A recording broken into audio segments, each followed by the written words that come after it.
Do you ever get a really good idea while you're sitting on Twitter that impacts or affects what you're doing while you're on your computer looking at Twitter? Well, that happens to me a lot, and it actually just happened right now. So I thought I would try it out.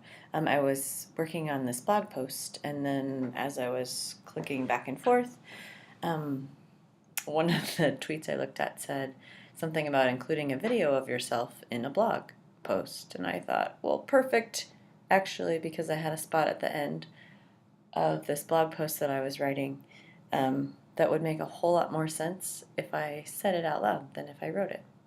And I also don't put enough of myself in my blog, so here you go. The story I was just telling up there was about the problem-solving focus we have in our history unit right now.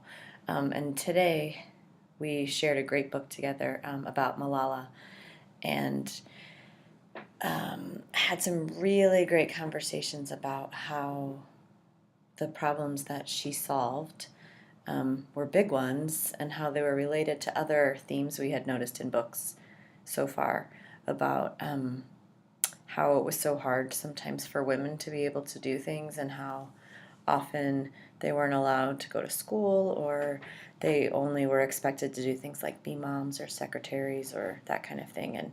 And most of the people we had been reading about were from the ancient past, we would say, or from 200 years ago or something like that. So as we read today, and somebody noticed that the date in the book we were reading was 2011, we were able to have some really interesting conversations about how that thinking is still around in many places today. And also, it was great to be able to talk to them about how even kids can make changes. And as we read the part about how she made one of her first speeches about the importance of education for girls, that she was only 11, which was really great.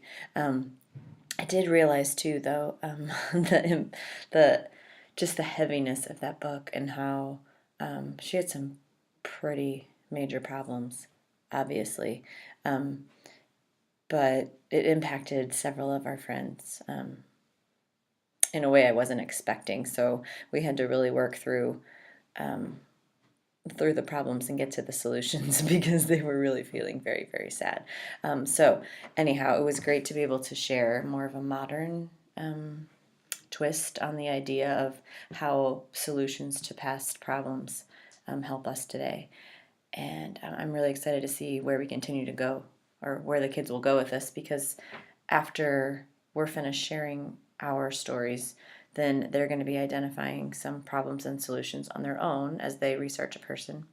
And then that's going to take them to the goal of being able to identify a problem that they see and give some solutions. So it's going to tie in with our our next unit in writing on persuasive writing too, which is so great. So anyway, I wanted to try this whole add a video to your blog thing. It's not edited, and it's me late at night in my dining room. Oh, sorry. But there it is, and I'm going to edit. So thanks for watching.